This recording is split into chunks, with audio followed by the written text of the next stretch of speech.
Telangana tech paper 2 child development and pedagogy dated June 19 2025 shift 1 ప్రశ్న 1 కింది వాటిలో ఒకటి పెరుగుదల మరియు వికాసం అవిచ్ఛిన్నంగా సాగుతుందనే సూత్రం యొక్క అంతర్భాగం కాదు.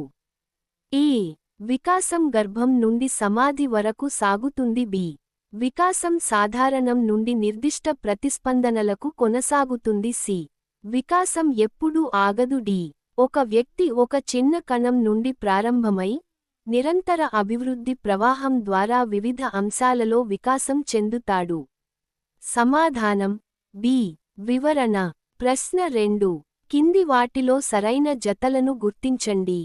ఏ పెరుగుదల పరిమాణాత్మక మార్పులు.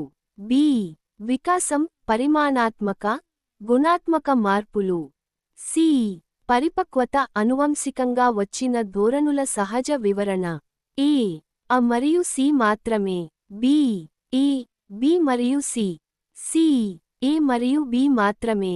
డి బి మరియు సి మాత్రమే. సమాధానం బి వివరణ. సాధారణంగా పిల్లలు సింపుల్ విషయాల నుండి కాంప్లెక్స్ విషయాలకు వెళ్తారు అనుకుంటాం కదా. అవునో, సాధారణం నుండి నిర్దిష్టానికి. కాని మన ఆధారం ప్రకారం ఈ ప్రక్రియ మనం అనుకున్నదానికి భిన్నంగా, అంటే తలకిందులుగా ఉంటుందట. అవునా? దాని గురించి మాట్లాడుకుందాం. కాని దానికంటే ముందు కొన్ని ముఖ్యమైన పదాలను స్పష్టం చేసుకుంటే బావుంటుంది. మంచి ఆలోచన. మనం తరచుగా పెరుగుదల, వికాసం, పరిపక్వత అనే 3 పదాలు వింటుంటాం. ఇవి వినడానికి ఒకేగా ఉన్నా లేదు, చాలా తేడా ఉంది. అదేంటో ముందుగా చూద్దాం. ముందుగా పెరుగుదల అంటే ఏంటి? మన ఆధారం ప్రకారం ఇది పరిమాణాత్మక మార్పు. అవును, పరిమాణాత్మక అంటే మనం కొలవగలిగేది. ఆ అంటే ఒక బిడ్డ ఎంత ఎత్తు పెరిగింది, బరువెంత పెరిగింది, ఇలాంటివి. ఇవి పూర్తిగా శారీరక మార్పులు. ఓకే, అంటే టేపుతో, త్రాసుతో కొలవగలిగేది పెరుగుదల. అంతే. మరి వికాసం అంటే? ఇది పరిమాణాత్మక గుణాత్మక మార్పుల కలయిక అని ఉంది. అంటే ఏంటి? దీని సులభంగా చెప్పాలంటే పెరుగుదల అంటే ఒక చెట్టు ఎత్తు పెరగడం. సరే, కానీ వికాసం అంటే ఆ చెట్టు పూలు పూసి కాయలు కాయడం. అది దాని పనితీరు.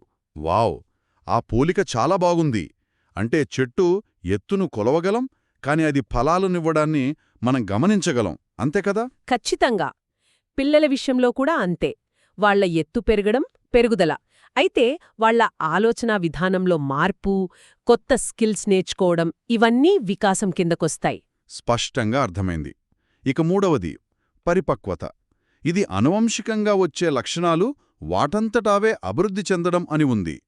దీనికి నేర్చుకోవడానికి సంబంధం లేదా? ఇక్కడే ఉందసలు విషయం. పరిపక్వత అనేది శిక్షణ మీద ఆధారపడని ప్రక్రియ. శిక్షణ మీద ఆధారపడదా? పడదు. ఇది మన జన్యువుల్లో ముందే ప్రోగ్రామ్ చేయబడి ఉంటుంది. ఉదాహరణకి 6 నెలల పసిబిడ్డకు మనం ఎంత నడక నేర్పించినా నడవలేదు. నిజమే, వాళ్ల కాళ్లలో ఇంకా అంత బలం ఉండదు. సరిగ్గా అదే. వాళ్ల కండరాలు, నరాల వ్యవస్థ నడవడానికి సిద్ధంగా ఉండాలి. ఆ సహజ సిద్ధమైన సంసిద్ధతనే పరిపక్వత అంటాం. సరైన సమయం రావాలి. ఓకే. అంటే కొన్ని విషయాలను మనం నేర్పించినా వాళ్ల శరీరం సిద్ధంగా లేకపోతే లాభం లేదు. అందుకే ఈ తేడాలు తెలుసుకోవడం చాలా ముఖ్యం. ఎందుకంటే పిల్లల నుంచి వాళ్ల వయసుకు మించిన అంచనాలు పెట్టుకోకూడదు. వాళ్ల పరిపక్వతను మనం గౌరవించాలి. ఇప్పుడు చాలా స్పష్టంగా ఉంది. సరే, ఇప్పుడు మనం మొదట అనుకున్న ఆ తికమక పెట్టే క్లూ దగ్గరకొద్దాం. నిర్దిష్టం నుండి సాధారణానికి. అవును, వికాసం నిర్దిష్ట ప్రతిస్పందనల నుండి సాధారణ ప్రతిస్పందనలకు వెళుతుందని మన ఆధారం చెబుతోంది. ఇది వినడానికి కొంచెం గందరగోళంగా ఉంది కదా? అవును, మొదటిసారి విన్నప్పుడు అలాగే ఉంటుంది. కాని ఇక్కడ నిర్దిష్టం, సాధారణం అనే పదాలకు అర్థం వేరు. ఒక చిన్న పసిబిడ్డను ఊహించుకోండి. సరే. గదిలో ఏదైనా పెద్ద శబ్దమైతే ఆ శిశువు ఎలా స్పందిస్తుంది? ఉలిక్కిపడుతుంది, మొత్తం శరీరం కదిలిపోతుంది, చేతులు కాళ్ళు గట్టిగా కొట్టుకుంటుంది. ఖచ్చితంగా. దాన్ని నిర్దిష్ట ప్రతిస్పందన అంటారు. అంటే ఆ శబ్దానికి మొత్తం శరీరం ఒకే యూనిట్గా చాలా తీవ్రంగా కంట్రోల్ లేకుండా స్పందిస్తుంది. ఓకే, అర్థమైంది. ఇక్కడ నిర్దిష్టం అంటే మొత్తం శరీరం ఇన్వాల్వ్ అవ్వడం అన్నమాట. మరి సాధారణ ప్రతిస్పందన అంటే? అదే, శిశువు కొన్ని నెలలు పెరుగాక మళ్ళీ అలాంటి శబ్దమే వినిపించిందనుకుందాం. ఇప్పుడా శిశువు మొత్తం శరీరాన్ని కదిలించదు, కేవలం తల తిప్పి శబ్దం ఎటునించొస్తుందో చూస్తుంది. ఓ అవును కదా. ఇది మరింత నియంత్రితమైన, సమర్థవంతమైన ప్రతిస్పందన. దీన్నే సాధారణ ప్రతిస్పందన అంటాం. అనవసరమైన కదలికలన్నీ ఆగిపోయి అవసరమైనది మాత్రమే మిగిలింది. అద్భుతం. ఇప్పుడు ఆ సూత్రం వెనుకున్న లాజిక్ అర్థమైంది. అంటే వికాసం మనల్ని మరింత ఎఫిషియెంట్గా మారుస్తుందన్నమాట. సరిగ్గా చెప్పారు. అనవసరమైన శక్తి వృధా కాకుండా చూస్తుంది. ఈ సూత్రం జీవితాంతం వర్తిస్తుంది. జీవితాంతమా? అవును. వికాసమనేది గర్భం నుండి సమాధి వరకు సాగే ఒక అవిచ్ఛిన్నమైన ప్రక్రియ అని మన ఆధారం స్పష్టంగా చెబుతోంది. అంటే శారీరక పెరుగుదల ఒక వయస్సులో ఆగిపోవచ్చు, కానీ వికాసం ఆగదు. అస్సలాగదు. నేర్చుకోవడం, సర్దుకుపోవడం ఇవన్నీ జీవితకాల ప్రక్రియ. ప్రశ్న 3. వ్యర్థాల తొలగింపు మరియు రవాణాకు సంబంధించిన ఈ వ్యవస్థ దాదాపు 12 సంవత్సరాల వయస్సులో గరిష్ట స్థాయికి చేరుకుంటుంది. ఏ. పునరుత్పత్తి వ్యవస్థ బి. జీర్ణ వ్యవస్థ సి. ప్రసరణ వ్యవస్థ డి. శోషరస వ్యవస్థ. సమాధానం డి. వివరణ. శోషరస వ్యవస్థ అంటే లింఫాటిక్ సిస్టమ్ గురించి ఒక ప్రస్తావన ఉంది. అవును. ఇది చాలా ముఖ్యమైన వ్యవస్థ. దీన్ని మన శరీరానికి సైన్యంలాంటిది అనొచ్చు. సైన్యమా? అవును. మన శరీరంలోకి వచ్చే బ్యాక్టీరియాతో పోరాడుతుంది, వ్యర్థాలను తొలగిస్తుంది. మన రోగనిరోధక శక్తికి ఇదే కేంద్రం. ఆసక్తికరంగా ఉంది. మన ఆధారం ప్రకారం ఈ వ్యవస్థ సుమారు 12 సంవత్సరాల వయసులో దాని గరిష్ట స్థాయికి చేరుకుంటుందట. అవును. సరిగ్గా ఆ వయసులోనే ఎందుకు? దాని వెనుక ఏదైనా కారణం ఉందా? ఆ తర్వాత ఏమవుతుంది? అది ఒక కీలకమైన మలుపు. 12 ఏళ్ల వయసు తర్వాతే కౌమార దశ అంటే టీనేజ్ మొదలవుతుంది కదా. అవును. ఎన్నో శారీరక, మానసిక మార్పులొస్తాయి. సరిగ్గా అదే. ఆ మార్పుల వల్ల కలిగే ఒత్తిడిని తట్టుకోవడానికి శరీరం ముందుగానే సిద్ధమవుతుందన్నమాట. ఇది ప్రకృతి వాళ్లకిచ్చే ఒక ఇమ్యూనిటీ బూస్ట్ లాంటిది. రాబోయే తుఫానుకు ముందు శరీరాన్ని సిద్ధం చేయడం. వావ్! అంటే ప్రకృతి వాళ్ళని టీనేజ్ కోసం సిద్ధం చేయడానికి ఒక రకమైన పవరప్ ఇస్తోందన్నమాట. అలా అనుకోవచ్చు. మరి దీన్ని బట్టి తల్లిదండ్రులు ఏం నేర్చుకోవచ్చు? ఆ వయసులో పిల్లల ఆరోగ్యం మీద ఇంకా ఎక్కువ శ్రద్ధ పెట్టాలా? ఖచ్చితంగా. వారి రోగనిరోధక వ్యవస్థ పీక్స్లో ఉన్నప్పుడు మంచి పోషకాహారం, వ్యాయామం, ఆటలు ఇవన్నీ వారిని మరింత బలంగా తయారుచేస్తాయి. మనం పిల్లల వికాసాన్ని కేవలం పైకి కనిపించే మార్పుల ఆధారంగా అంచనా వెయ్యకూడదు. వాళ్ల లోపల జరిగే ఇలాంటి నిశ్శబ్ద మార్పుల్ను కూడా అర్థం చేసుకోవాలి. నిజమే. ప్రశ్న 4.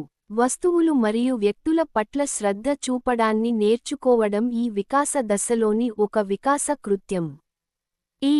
శైశవ దశ బి. ఉత్తర బాల్య దశ సి. పూర్వ బాల్య దశ డి. కౌమార దశ. సమాధానం సి. వివరణ. పూర్వ బాల్యదశ అంటే 3 నుండి 6 సంవత్సరాల వయసు గురించి ఒక పాయింట్ ఉంది. చెప్పండి. ఈ దశలో పిల్లలు వస్తువులు, వ్యక్తుల పట్ల శ్రద్ధ చూపడం నేర్చుకుంటారట. అవును. ఇది చాలా చిన్న విషయంగా అనిపించవచ్చు, కాని ఇది వారి అభివృద్ధికి పునాదిలాంటిది. పునాదా? ఎలా? ఒక వస్తువు మీద ఏకాగ్రత పెట్టడం ద్వారానే కదా దాని రంగు, ఆకారం నేర్చుకుంటారు. ఒక వ్యక్తి మాటల మీద శ్రద్ధ పెట్టడం ద్వారానే భాష వస్తుంది. ఇది అభ్యాసానికి మొదటి మెట్టు. ఓకే. అంటే వాళ్ల ప్రపంచం అన్వేషణతో నిండి ఉంటుంది. అవును. తమ చుట్టూ ఉన్న ప్రపంచం గురించి, అందులో తమ స్థానం గురించి తెలుసుకుంటారు. ప్రశ్న 5. 8వ తరగతి విద్యార్థిని అయిన రాగిణి, పాఠశాల అధికారుల విమర్శలను నివారించడానికి ఎటువంటి విచలనం లేకుండా తన పాఠశాల డ్రెస్ కోడ్ను సంప్రదాయంగా పాటిస్తుంది. కోల్బర్గ్ ప్రకారం రాగిణి నైతిక వికాస దశ. ఏ. సంప్రదాయ నైతికత యొక్క 4వ దశ. బి. సంప్రదాయ నైతికత యొక్క 3వ దశ. సి. ఉత్తర సంప్రదాయ నైతికత యొక్క 5వ దశ. డి. ఉత్తర సంప్రదాయ నైతికత యొక్క 6వ దశ. సమాధానం బి. వివరణ. 8వ తరగతి చదివే రాగిణి అనే అమ్మాయి ఉదాహరణుంది. చెప్పండి. ఆమె స్కూల్ డ్రెస్ కోడ్ను పాటిస్తుంది. కాని ఎందుకంటే ఆ రూల్ మంచిదని కాదు, పాఠశాల అధికారుల విమర్శలను తప్పించుకోవడానికి.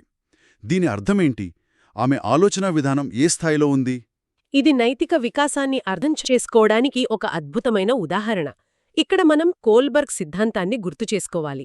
కోల్బర్గ్ సిద్ధాంతం అంటే పిల్లలు శిక్షకు భయపడి నియమాలు పాటిస్తారని చెప్పే సిద్ధాంతం కదా? అది మొదటి దశ. కాని రాగిణి ఆ దశను దాటింది. ఇక్కడ ఆమె శిక్షకు భయపడటం లేదు, విమర్శలకు భయపడుతోంది. అవును, ఆ రెండిటి మధ్య తేడా ఉంది. చాలా తేడా ఉంది.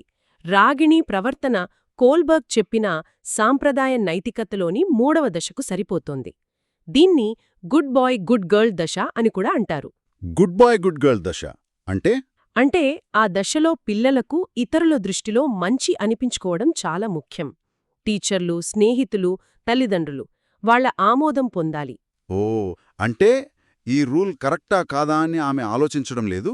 ఈ రూల్ పాటిస్తే నన్ను మంచి అమ్మాయి అనుకుంటారా లేదా తిడుతారా అనేది ఆమెకు ముఖ్యం, అంతేనా? ఖచ్చితంగా మీరు పాయింట్ను పట్టుకున్నారు.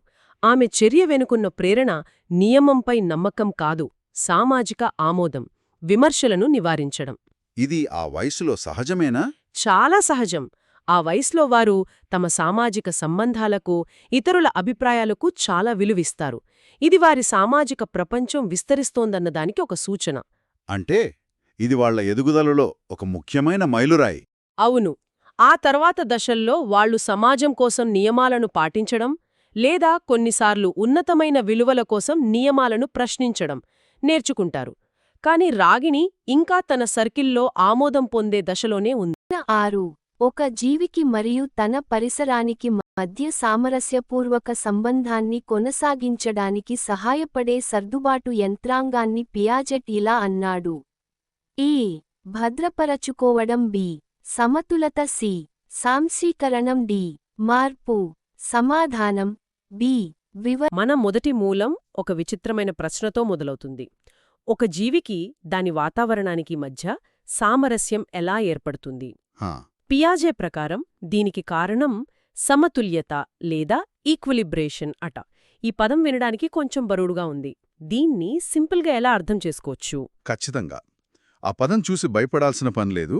దాని వెనుకున్న ఆలోచన అంటే మనందరికీ అనుభవంలో ఉన్నదే. అలాగా? సమతుల్యత అంటే మన మెదడు ఎప్పుడూ ఒక రకమైన మానసిక శాంతి కోసం, ఒక స్థిరత్వం కోసం వెతుకుతూ ఉంటుంది. మనకు ఇప్పటికే తెలిసిన విషయాలకు, మనం చూస్తున్న ప్రపంచానికి మధ్య అంతా సరిగ్గా ఉంది, అంతా నాకు అర్థమవుతోంది అనే భావనలో ఉండటానికి ఇష్టపడుతుంది. ఓకే. ఎప్పుడైతే ఒక కొత్త సమాచారం వచ్చి ఈ బ్యాలెన్సును దెబ్బతీస్తుందో అప్పుడు మన మెదడు మళ్లీ ఆ బ్యాలెన్సును సాధించడానికి ప్రయత్నిస్తుంది. ఆ ప్రయత్నమే నేర్చుకోవడం అన్నమాట. అంటే నేర్చుకోవడమనేది ఏదో ప్రశాంతంగా కూర్చుని చేసే పని కాదనమాట. అదొక నిరంతర సర్దుబాటు, ఒక మానసిక కుస్తీలాంటిది. సరిగ్గా అదే పదం, మానసిక కుస్తీ. అయితే ఈ కుస్తీలో మన మెదడు వాడే 2 ఆయుధాల గురించి కూడా మూలంలో ఉంది. సాంశీకరణం అంటే అసిమిలేషన్ మరియు సర్దుబాటు అకామడేషన్. అవును. వీటికి మధ్య తేడా ఏంటి? ఇక్కడే అసలు మజా ఉంది. ఈ రెండూ లేకుండా ఆ సమతుల్యత సాధ్యం కాదు. మొదట సాంశీకరణం గురించి మాట్లాడుకుందాం. సరే. అంటే కొత్త సమాచారాన్ని మనకు ఇప్పటికే ఉన్న పాత ఆలోచనా చట్రంలోనే ఇరికించడానికి ప్రయత్నించడం. ఓకే. ఉదాహరణకు ఒక పిల్లిని మాత్రమే చూసిన ఒక చిన్న పిల్లవాణ్ణి తీసుకుందాం. వాడి మెదడులో 4 కాళ్ళు, ఒక తోక, మెత్తటి బొచ్చున్న చిన్న జంతువు పిల్లి అని ఒక ఫ్రేమ్వర్క్ ఉంటుంది. ఆ పిల్లవాడు మొదటిసారి ఒక చిన్న కుక్కపిల్లను చూసినప్పుడు అది కూడా అలాగే ఉండడంతో దాన్ని కూడా పిల్లి అని పిలుస్తాడు. అర్థమైంది. ఇది సాంశీకరణం. కొత్తదాన్ని పాతదానిలాగే చూడటం. అంటే వీలైనంత వరకు కొత్తగా ఏమీ నేర్చుకోకుండా ఉన్న జ్ఞానంతోనే నెట్టుకురావడమన్మాట. మరి సర్దుబాటు. సరిగ్గా చెప్పారు. కాని కుక్క భౌభౌ అని అరిచినప్పుడు, పిల్లి మ్యావ్ అననప్పుడు ఆ పిల్లవాడి మెదడులో ఒక కన్ఫ్యూషన్ మొదలవుతుంది. నిజమే. పాత పిల్లి ఫ్రేమ్వర్క్ ఇప్పుడు పనిచేయటం లేదు. ఇక్కడే సర్దుబాటు అంటే అకమోడేషన్ రంగంలోకి దిగుతుంది. అంటే కొత్త సమాచారం పాత చట్రంలో ఇమడనప్పుడు ఆ పాత చట్రాన్ని మార్చడం లేదా పూర్తిగా ఒక కొత్తదాన్ని సృష్టించడం. తల్లిదండ్రులు అది కుక్క అని చెప్పినప్పుడు ఆ పిల్లవాడు కుక్కకు పిల్లికి మధ్య తేడాలను గమనించి కుక్క కోసం ఒక కొత్త మానసిక వర్గాన్ని సృష్టించుకుంటాడు, తన ఆలోచన విధానాన్ని విస్తరించుకుంటాడు. అద్భుతం. ఈ ఉదాహరణ పిల్లలకే కాదు మన పెద్దలకు కూడా వర్తిస్తుంది కదా. ఖచ్చితంగా. మనమొక కొత్త ఉద్యోగంలో చేరినప్పుడు మొదట్లో మన పాత కంపెనీ అనుభవంతోనే అంటే సాంశీకరణం ద్వారా పనులను చేయడానికి ప్రయత్నిస్తాం. అవును. కానీ కొత్త వాతావరణానికి అది సరిపోనప్పుడు మన పని విధానాన్ని, ఆలోచనలను పూర్తిగా మార్చుకోవాల్సి వస్తుంది. అదే సర్దుబాటు. ఆ అసౌకర్యం, ఆ సంఘర్షణే మన ఎదుగుదలకు తొలిమెట్టు. సరిగ్గా చెప్పారు. ఆ అసౌకర్యమే సమతుల్యత దెబ్బతిన్నదానికి సంకేతం. ఆ అసౌకర్యాన్ని అధిగమించే క్రమంలోనే మనం ఎదుగుతాం. హ్మ్, కాబట్టి పియాజే ప్రకారం నేర్చుకోవడమంటే సమాచారాన్ని బట్టి పట్టడం కాదు, నిరంతరం మన ఆలోచనా చట్రాలను ప్రపంచానికి అనుగుణంగా మార్చుకోవడం. ప్రశ్న 7 కింది వాటిలో సరికాని దానిని గుర్తించండి.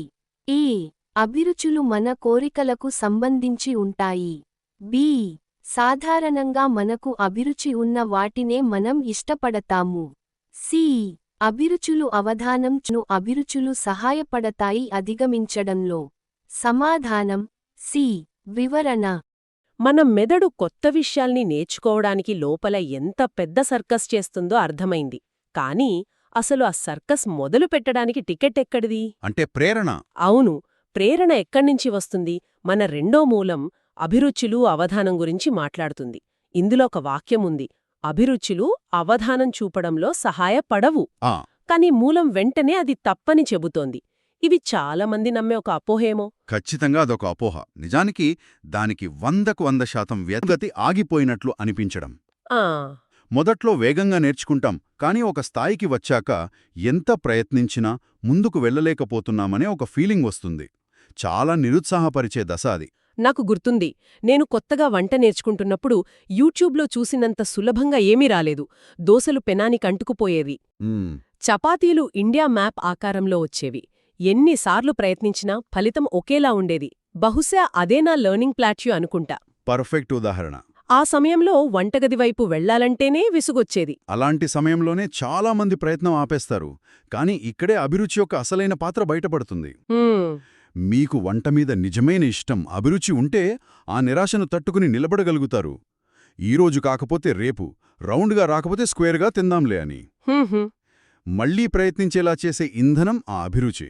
మీరు చెప్పింది వినడానికి బాగుంది, కాని ఆచరణలో కేవలం ఇష్టముంటే సరిపోతుందా? చాలామందికి ఇష్టమైన పనులే మధ్యలో వదిలేస్తారు కదా. చాలా మంచి ప్రశ్న.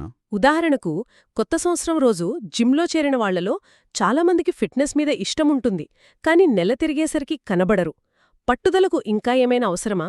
మంచి పాయింట్. అభిరుచి అనేది స్టార్టింగ్ పాయింట్. అది ఇంజిన్ని స్టార్ట్ చేస్తుంది. కానీ ప్రయాణం మధ్యలో ఎదురయ్యే ఆ పీఠభూములను దాటడానికి కేవలం అభిరుచి సరిపోకపోవచ్చు. మరేం కావాలి? దానికి పట్టుదల, అంటే గ్రిట్, సరైన పద్ధతులు మరియు ముఖ్యంగా ఆ అభిరుచి వెనుక ఒక బలమైన ఎందుకు అనే కారణం ఉండాలి, ఒక పర్పస్. ఓ ఉదాహరణకు, ఆరోగ్యంగా ఉండాలి అనే బలమైన కారణం ఉంటే జిమ్ముకు వెళ్లాలనే అభిరుచి పట్టుదలతో కలిసి దీర్ఘకాలం కొనసాగుతుంది. కాని అభిరుచి లేకపోతే అసలు మొదలుపెట్టడమే కష్టం. ఓకే, మన దగ్గర నేర్చుకునే మెకానిజం ఉంది, దానికి కావలసిన ఇంధనముంది. ఈ రెండూ ఒక వ్యక్తి జీవితాంతం పనిచేసినప్పుడు ఒక సంపూర్ణ వ్యక్తిత్వం రూపుదిద్దుకుంటుంది. ప్రశ్న 8 కింది అంశాలలో దేనిని అంచనా వేయడం వలన ఒక వ్యక్తి యొక్క మూర్తిమత్వం తెలుస్తుంది? ఏ సంజ్ఞానాత్మక, బి భావావేశ, సి చలనాత్మక.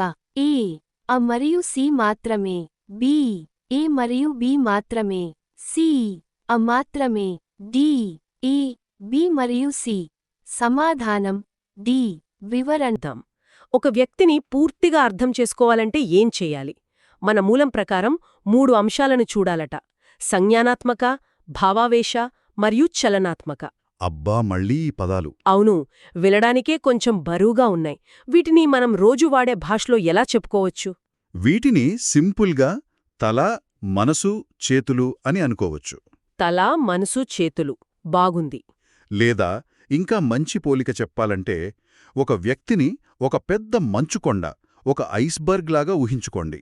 ఆసక్తికరంగా ఉంది.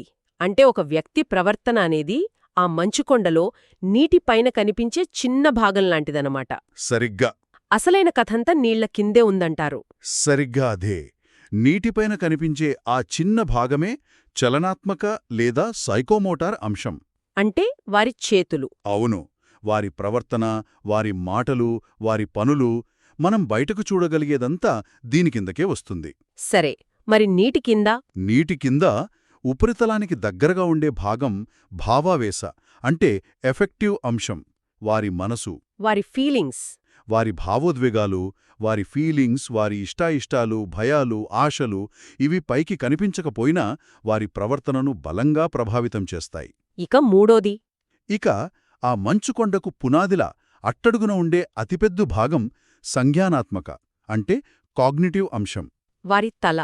వారి తల, వారి ఆలోచనలు, నమ్మకాలు, విలువలు, వారు ప్రపంచాన్ని చూసే దృష్టి. ఇది వారి భావాలను, ప్రవర్తనను రెండింటినీ నడిపిస్తుంది. అంటే మనం ఎవరైనా ఒక వ్యక్తి కోపంగా అరుస్తున్నారని చూస్తే అది చలనాత్మక అంశం. మనం కేవలం మంచుకొండ కొనను మాత్రమే చూస్తున్నాం. అంతే. ఆ ప్రవర్తన వెనుక బహుశా నలుగురిలో మాట్లాడటం అనుకుందాం. నేను మాట్లాడలేను అనే ఆలోచన సంజ్ఞానాత్మక. అది భయాన్ని, భావావేశి కలిగిస్తుంది. అవును, దాంతో అవకాశాలను వదులుకుంటారు. చలనాత్మక. ఇప్పుడు కేవలం ఆ ఒక్క ఆలోచనను నేను ప్రయత్నించగలను, మెల్లగా నేర్చుకోగలను అని మార్చుకుంటే అది భావాలపై, చర్యలపై ఎలాంటి డామినో ఎఫెక్ట్ను సృష్టిస్తుందో ఆలోచించాలి. అవును, బహుశా మన ఎదుగుదలకు తాళం మన చేతుల్లోనే, మన ఆలోచనల్లోనే ఉందేమో. 9. సర్దుబాటు కు సంబంధించి కింది వాటిలో సరికాని దానిని గుర్తించండి. ఈ సర్దుబాటు అంటే అవసరాలను ప్రభావితం చేసే పరిస్థితులతో ఒకరి అవసరాలను సమతులం చేసుకోవడం. బి. సర్దుబాటు అనేది ఒక మనోవైజ్ఞానిక పదం. సి. సర్దుబాటు పుట్టుకతో మొదలై మరణం వరకు కొనసాగుతుంది. డి. సర్దుబాటు సమాజం యొక్క డిమాండ్ను తీర్చదు. సమాధానం డి. వివరణ. చూడండి, ప్రశ్న చాలా స్ట్రెయిట్ ఫార్వర్డ్. సర్దుబాటుకు సంబంధించి కింద ఇచ్చిన వాటిలో ఏది కరెక్ట్ కాదు అని అడుగుతున్నారు. ఈ ఆప్షన్స్ చూస్తుంటే ఒక్కటి మాత్రం కొంచెం తేడాగా మిగతా వాటితో సింక్ అవనట్టు అనిపిస్తోంది కదా, అదేంటో కనిపెట్టాలి. రైట్, ఇక్కడ కరెక్ట్ కాని స్టేట్మెంట్ ఆప్షన్ డి, సర్దుబాటు సమాజం యొక్క డిమాండ్లను తీర్చదు అనేది అస్సలు నిజం కాదు. నిజానికి ఇది సర్దుబాటు అనే కాన్సెప్ట్కే పూర్తిగా వ్యతిరేకం. ఎందుకలా అంటున్నానో చూద్దాం. అసలు పాయింట్ ఇదేనండి. సర్దుబాటంటే ఏంటి? మన పర్సనల్ కోరికలకి, బయట సమాజం మన నుంచి ఏం కోరుకుంటుందో దానికి మధ్య ఒక బ్యాలెన్స్ తీసుకురావడం, ఒక బ్రిడ్జ్ లాంటిదన్నమాట. మరి అలాంటప్పుడు అది సమాజం డిమాండ్లను పట్టించుకోదు అనడం ఎంతవరకు కరెక్ట్? అస్సలు కాదు. నిజానికి ఆ డిమాండ్లను అర్థం చేసుకోవడంతోనే సర్దుబాటు ప్రాసెస్ మొదలవుతుంది. ఓకే, ఆ రాంగ్ ఆన్సర్ మనకొక క్లారిటీ ఇచ్చింది. సర్దుబాటుకి, సమాజానికి చాలా దగ్గర సంబంధం ఉందని. సరే, ఇప్పుడు ఈ కాన్సెప్ట్ గురించి ఇంకాస్త డీప్గా దాని లక్షణాలేంటో ఒక్కొక్కటిగా చూద్దాం. ఇక్కడ మనం గుర్తుపెట్టుకోవాల్సిన విషయమేంటంటే, సర్దుబాటు అనేది స్విచ్ వేసినట్టు జరిగిపోయేది కాదు. ఇది కంటిన్యూస్గా జరిగే ఒక సైకలాజికల్ ప్రాసెస్. మన లోపల ఉన్న అవసరాలకి, బయట ప్రపంచం నుంచి వచ్చే ఛాలెంజ్లకి మధ్య ఒక హార్మోనీ, ఒక బ్యాలెన్స్ సాధించే ప్రయత్నమే ఈ సర్దుబాటు. ఈ లక్షణాలన్నీ కలిపి చూస్తే మనకొక కంప్లీట్ పిక్చర్ వస్తుంది. చూడండి, ఇదొక సైకలాజికల్ ప్రాసెస్. పుట్టినప్పట్నుంచి చనిపోయేంతవరకు మనతోనే ఉంటుంది. మన అవసరాల్ని, చుట్టూ ఉన్న పరిస్థితుల్ని బ్యాలెన్స్ చేసుకోవటానికి హెల్ప్ చేస్తుంది.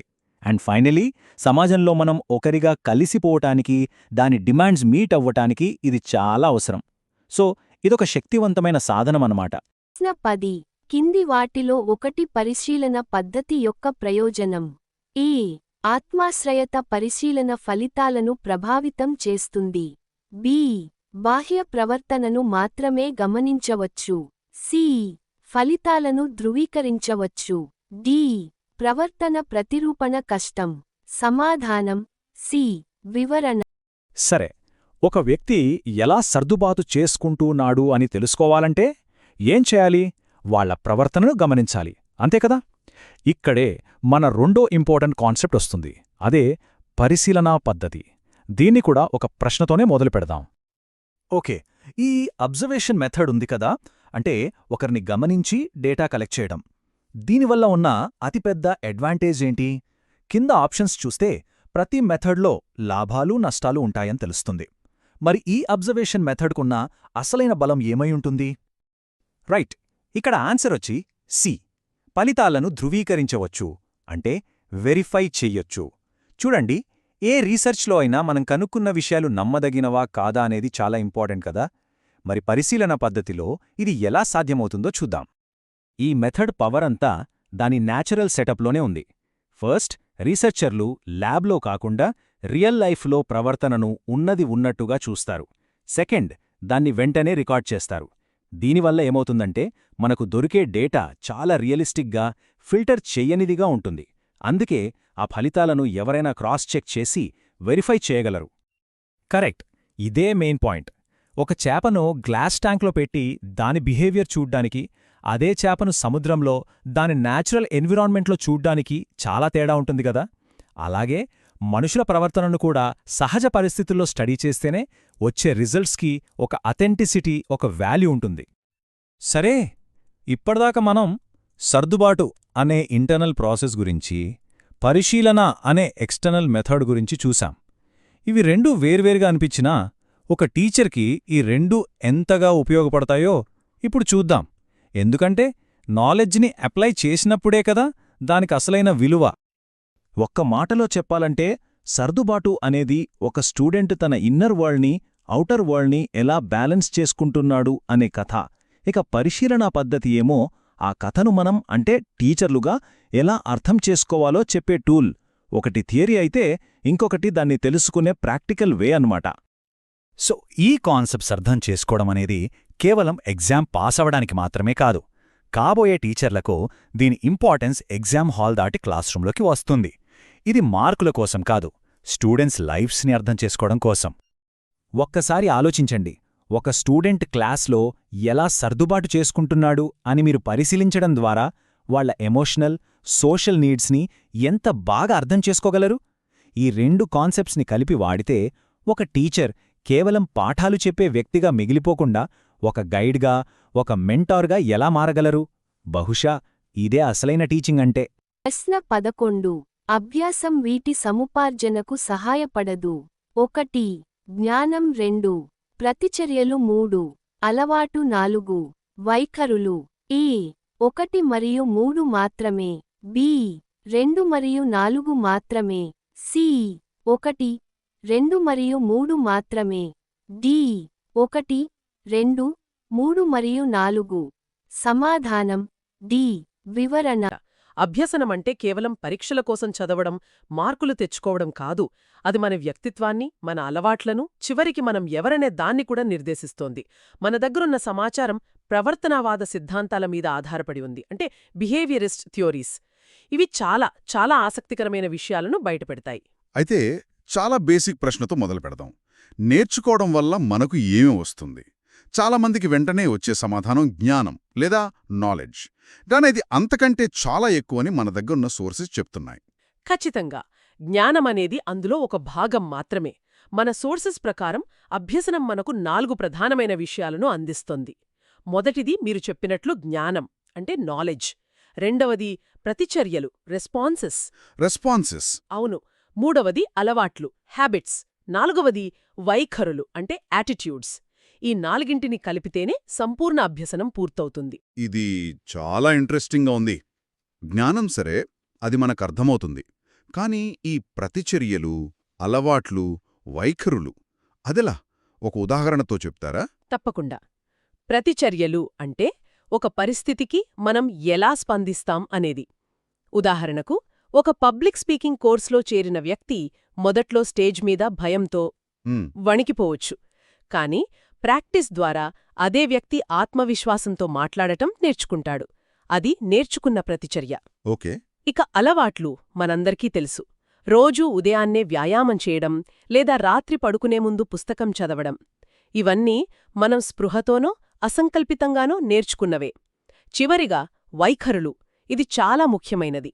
ఒకప్పుడు ఒక సబ్జెక్టంటే ఇష్టంలేని విద్యార్థి ఒక మంచి టీచర్ వల్ల ఆ సబ్జెక్టు పట్ల పాజిటివ్ వైఖరిని పెంచుకోవచ్చు. అంటే అభ్యసనం మన నమ్మకాలను, మన దృక్పథాన్ని కూడా మార్చే శక్తి కలది. వావ్! అంటే లెర్నింగ్ అనేది మనల్ని ఒక వ్యక్తిగా పూర్తిగా రీప్రోగ్రామ్ చెయ్యగలదు. ఖచ్చితంగా. ప్రశ్న 12. కింది వాటిలో అభ్యాసాన్ని నిర్ణయించే అభ్యాసకుడికి సంబంధించిన కారకాన్ని గుర్తించండి. ఏ. అభ్యాసకుడి లక్ష్యం. బి. బోధనా పరికరాలు. సి. విషయ స్వభావం. డి. బోధనా పద్ధతి. సమాధానం ఈ. వివరణ. అయితే ఈ లెర్నింగ్ ప్రాసెస్లో అత్యంత ముఖ్యమైన అంశమేది. నేనెప్పుడూ ఒక మంచి టీచర్ లేదా మంచి పుస్తకాలుంటే చాలు, ఏదైనా నేర్చుకోవచ్చు అనుకునేవాణ్ణి. కాని ఇక్కడ నన్ను ఆశ్చర్యపరిచిన విషయం ఒకటుంది. అదేమిటి? మన దగ్గరున్న రీసెర్చ్ ప్రకారం బోధనా పరికరాలు, కంటెంట్, ఈ టీచింగ్ మెథడ్స్ అవన్నీ ముఖ్యమే. అవును, ముఖ్యమే, కానీ వీటన్నిటికంటే అత్యంత కీలకమైనదంట అభ్యాసకుడి లక్ష్యం, లర్నర్స్ గోల్. నేర్చుకునేవాళ్లకి ఒక స్పష్టమైన లక్ష్యం ఉండటం. ఇది మొత్తం దృక్పథాన్నే మార్చేస్తుంది గదా. ఇది చాలా చాలా కీలకమైన అంశం. ఎందుకంటే మిగతావన్నీ బాహ్యకారకాలు, కాని లక్ష్యమనేది అంతర్గతమైనది. అది మనల్ని నడిపించే ఇంధనం లాంటిది. ఒక అభ్యాసకుడికి నేనిదెందుకు నేర్చుకుంటున్నాను అనే ప్రశ్నకు స్పష్టమైన సమాధానం తెలిసినప్పుడు ఆ ప్రేరణే వేరుగా ఉంటుంది. నిజమే. ఉదాహరణకు, నేను జపనీస్ నేర్చుకోవాలి అనుకోవడం వేరు. నేను 6 నెలల్లో జపాన్కి వెళుతున్నాను, అక్కడ స్థానికులతో వాళ్ల భాషలోనే మాట్లాడాలి అనే స్పష్టమైన లక్ష్యం పెట్టుకోవడం వేరు. కరెక్ట్. ఆ లక్ష్యం ఉన్నప్పుడు మధ్యలో వచ్చే అడ్డంకులను దాటడానికి కావలసిన పట్టుదల దానంతట అదే వస్తుంది. అందుకే అభ్యసన ప్రక్రియలో అభ్యాసకుడి లక్ష్యమే కేంద్రబిందువు. అర్థమైంది. అంటే ఒక స్పష్టమైన ఎందుకు లేకపోతే ఎలా అనేది ఎప్పటికీ కష్టంగానే ఉంటుంది. ప్రశ్న 13. కింది వాటిలో థార్న్డైక్ దేనికి అభ్యాసంలో ప్రాముఖ్యత ఇవ్వలేదు? ఏ. సహజాతాలు, బి. అనుభవాలు, సి. వివేచనం, డి. ఇంద్రియ ఉద్దీపనలు. సమాధానం సి. వివరణ. మన ప్రవర్తన ఎలా మారుతుంది? ఇక్కడే మనోవిజ్ఞాన శాస్త్రవేత్తలు వస్తారు. మొదటగా థార్న్డైక్ సిద్ధాంతం గురించి మాట్లాడుకుందాం. ఎడ్వర్డ్ థార్న్డైక్ ప్రవర్తనావాదానికి పునాదులు వేసిన వారిలో ఒకరు. అతను ప్రయత్న దోష పద్ధతి గురించి చెప్పాడు. Trial and error learning. అవును. ఈ సోర్సెస్లో థార్న్డైక్ సిద్ధాంతం గురించి చదువుతుంటే నాకొక ప్రశ్న వచ్చింది. అతను సహజాతాలు అంటే ఆకలి, దాహం వంటి డ్రైవ్స్, అనుభవం మరియు పరిసరాల నుండి వచ్చే సంకేతాలు అంటే స్టిమ్యులై గురించి మాట్లాడాడు. కానీ వేర్వేరు పరిస్థితుల మధ్య తేడాను గుర్తించడం అంటే వివేచన, డిస్క్రిమినేషన్, అది కూడా నేర్చుకోవడంలో భాగమే కదా. మరి అతని సిద్ధాంతం దీని గురించి ఎందుకు పెద్దగా మాట్లాడలేదు? చాలా మంచి పాయింట్. ఎందుకంటే థార్న్డైక్ దృష్టి అంతా కనెక్షనిజం మీద ఉంది. అంటే ఒక పరిస్థితికి, ఒక ప్రతిచర్యకు మధ్య ఒక బంధం ఎలా ఏర్పడుతుంది అనే దానిపైనే అతని ఫోకస్. పజిల్ బాక్స్ ప్రయోగం. అవును, అతని ప్రసిద్ధ పజిల్ బాక్స్ ప్రయోగం. అందులో ఆకలితో ఉన్న పిల్లిని ఒక బాక్స్లో పెడతాడు. బయట ఆహారం ఉంటుంది. ఆ బాక్స్కి ఒక మీట ఉంటుంది. దాన్ని నొక్కుతే తలుపు తెరుచుకుంటుంది. పిల్లి మొదట బాక్స్లో అటూ ఇదూ తిరుగుతుంది, గోడలను రక్కుతుంది, యాదృచ్ఛికంగా ఆ మీటను నొక్కుతుంది, తలుపు తెరుచుకుంటుంది, బయటకొచ్చి ఆహారం తింటుంది. పదే పదే ఇలా చేసిన తర్వాత పిల్లి నేరుగా వెళ్లి మీటను నొక్కడం నేర్చుకుంటుంది. అంటే చాలాసార్లు ఫెయిల్ అయిన తర్వాత సక్సెస్ అయింది. సరిగ్గా. ఇక్కడ పిల్లికి వేర్వేరు మీటల మధ్య తేడాను విశ్లేషించడం ముఖ్యం కాదు. ఏ పని చేస్తే సరైన ఫలితం వస్తుందో ఆ పనికి మరియు ఫలితానికి మధ్య ఒక నాడీ సంబంధం బలపడుతుంది. ఓకే. అతని సిద్ధాంతంలో విశ్లేషణ లేదా వివేచన కంటే ప్రయత్నించి నేర్చుకోవటం అనే యాంత్రిక ప్రక్రియకే ఎక్కువ ప్రాధాన్యత ఉంది. ఓకే. సో థార్న్డైక్ చెప్పినట్లు మనం ప్రయత్నించి నేర్చుకుంటాం. ప్రశ్న 14. పావ్లోవ్ శాస్త్రీయ నిబంధనంలో ఇది సంసర్గం చెందిన ప్రతిపాదనగా మారుతుంది. ఏ. ఉద్దీపన, బి. ప్రతిస్పందన, సి. బహుమానం. ఏ. బి మాత్రమే, బి. అ మాత్రమే, సి. ఏ. బి మరియు సి. డి. ఏ మరియు బి మాత్రమే. సమాధానం డి. వివరణ. కొన్నిసార్లు మన ప్రమేయం లేకుండానే కొన్ని విషయాలు ఒకదానికొకటి ముడిపడిపోతాయి కదా. ఉదాహరణకు ఒక పాత పాట వినగానే మనకు తెలియకుండానే కాలేజీ రోజుల జ్ఞాపకాలు గుర్తుకురావటం. ఇది ఎలా జరుగుతోంది? ఇక్కడ మనం ఏమీ ప్రయత్నించలేదు కదా. అద్భుతమైన ప్రశ్న. ఇది మనల్ని నేరుగా మరో దిగ్గజం ఇవాన్ పావ్లోవ్ దగ్గరకు తీసుకెళ్తుంది. అతని సిద్ధాంతాన్ని శాస్త్రీయ నిబంధనం లేదా క్లాసికల్ కండిషనింగ్ అంటారు. మీరు చెప్పిన ఉదాహరణ దీనికి సరైన నిర్వచనం. పావ్లోవ్ ప్రకారం మనం అసంకల్పితంగా అంటే ఇన్వాలంటరీలీ కొన్ని విషయాలను నేర్చుకుంటాం. అతని కుక్క గంట ప్రయోగం అది చాలా ఫేమస్ కదా. అవును, ఆ ప్రయోగం చాలా సింపుల్గా ఉంటుంది కానీ దాని ప్రభావం చాలా లోతైనది. పావ్లోవ్ మొదట ఒక కుక్కకు ఆహారం అంటే సహజ ఉద్దీపన పెట్టినప్పుడు దానికి లాలాజలము ఊరడం అంటే సహజ ప్రతిస్పందన గమనించాడు. ఇది సాధారణం. తర్వాత అతను ఆహారం పెట్టడానికి కొన్ని సెకండ్ల ముందు ఒక గంట అంటే తటస్థ ఉద్దీపన మోగించడం మొదలుపెట్టాడు. పదే పదే ఇలా చేసిన తర్వాత ఒక అద్భుతం జరిగింది. అతను ఆహారం పెట్టకుండా కేవలం గంట ముగించినా సరే కుక్కకు లాలాజలం ఊరడం మొదలయింది. అంటే ఆ గంట శబ్దానికి ఆహారానికి సంబంధముందని కుక్క మెదడు నేర్చుకుంది. అవును, నేర్చుకుంది. కరెక్ట్. ఇక్కడ గంట శబ్దం, లాలాజలం ఊరడం అనే రెండూ ఒక సంసర్గం చెందిన ప్రతిచర్య, ఒక కండిషన్ రెస్పాన్స్గా మారాయి. మొదట్లో సంబంధం లేని గంట శబ్దానికి ఇప్పుడు ఒక జీవస్నే మనకు తెలియకుండానే బ్యాగ్ సర్దుకోవడం మొదలుపెడతాం. ఆ సమయం మనకొక గంట శబ్దంలా పనిచేస్తుంది. నిజమే. ఒక ప్రత్యేకమైన పర్ఫ్యూమ్ వాసన రాగానే ఒక వ్యక్తి గుర్తుకు రావడం కూడా ఇదే. ఇక్కడ బహుమానం, రీఇన్ఫోర్స్మెంట్, అంటే ఈ ప్రయోగంలో ఆహారం, అది ఆ బంధం ఏర్పడటానికి కారణమవుతుంది. కాని బంధంలో అది భాగం కాదు. బంధమనేది గంట శబ్దానికి, లాలాజలానికి మధ్య ఏర్పడింది. అర్థమైంది. పావ్లో సిద్ధాంతం ప్రకారం మన ప్రమేయం లేకుండానే కొన్ని ప్రతిచర్యలు మనలో ప్రోగ్రామ్ చేయబడతాయి. 15 కారక సాధక నిబంధనంలో పునరభ్యసనం ఇలా పని చేస్తుంది. ఈ ఉద్దీపన బి, ప్రతిస్పందన సి, గత అనుభవం డి, అభ్యసించే సామర్థ్యం, సమాధానం బి, వివరణ. మనం తెలిసి ఎంచుకుని కొన్ని పనులు చేస్తాం. వాటి ఫలితాలను బట్టి మన ప్రవర్తనను మార్చుకుంటాం. దీని గురించి ఎవరైనా చెప్పారా? చెప్పారు. అక్కడికే వస్తున్నాం. ఆయనే బిఎఫ్ స్కిన్నర్. అతని సిద్ధాంతాన్ని కార్యసాధక నిబంధనం లేదా ఆపరెంట్ కండిషనింగ్ అంటారు. పావ్లోవ్ సిద్ధాంతం ప్రతిస్పందనకు ముందు వచ్చే ఉద్దీపనల గురించి చెబితే, స్కిన్నర్ సిద్ధాంతం ప్రతిస్పందన తర్వాత వచ్చే పర్యావసనాల గురించి చెబుతుంది. పర్యావసనాలు అంటే కాన్సిక్వెన్సెస్. అవును, ఇది పూర్తిగా స్వచ్ఛంద ప్రవర్తనల గురించి, వాలంటరీ బిహేవియర్స్. ఈ పునర్బలనం లేగా రీఇన్ఫోర్స్మెంట్ అనే పదం ఇక్కడే వస్తుంది గదా. మన సోర్సెస్ ప్రకారం పునర్బలనం అనేది మనం చేసే ప్రతిస్పందనను, అంటే మన పనిని బలపరుస్తుంది. ఇది ఎలా పనిచేస్తుంది? అవును, స్కిన్నర్ ప్రపంచమంతా పునర్బలనం, శిక్ష, అంటే రీఇన్ఫోర్స్మెంట్ అండ్ పనిష్మెంట్ అనే 2 సూత్రాల మీదే నడుస్తుందని చెప్పాడు. ఒక ప్రవర్తన తర్వాతొచ్చే ఫలితం ఆ ప్రవర్తన మళ్లీ జరిగే అవకాశాన్ని పెంచుతుంది లేదా తగ్గిస్తుంది. దీన్ని అర్థం చేసుకోవడానికి ఒక సింపుల్ ఉదాహరణ తీసుకుందాం. మీరు రోజు వాడే సోషల్ మీడియా యాప్స్ అన్నీ దీనిమీదే నడుస్తాయి. అవునా?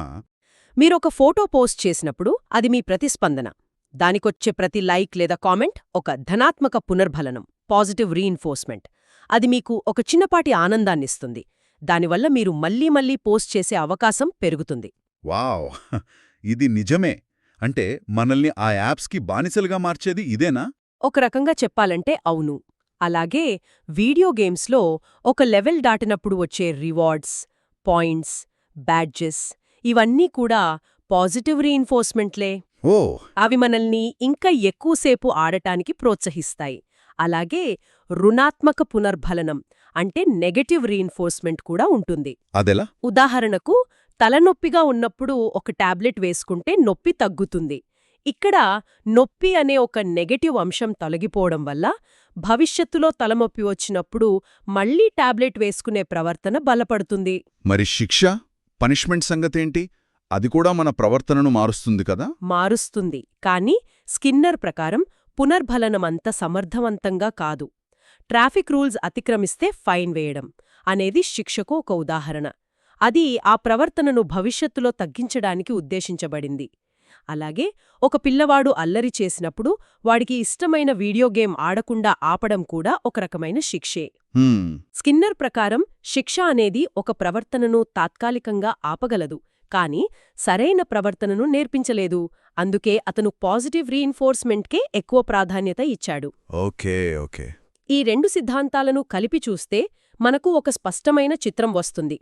పావ్లోవ్ సిద్ధాంతం అసంకల్పిత ప్రతిచర్యల గురించి వివరిస్తే, స్కిన్నర్ సిద్ధాంతం మనం స్పృహతో చేసే స్వచ్ఛంద ప్రవర్తనల గురించి వివరిస్తుంది. ఈ 2 కలిసే మన దైనందిన జీవితంలో అభ్యసనాన్ని శాసిస్తాయి. అద్భుతంగా వివరించారు. ప్రశ్న 16. ఒక టోర్నమెంట్లో ఆటగాళ్లను వారి దుస్తుల ఆధారంగా ఒక నిర్దిష్ట సమూహానికి చెందిన వారిగా గుర్తిస్తాము.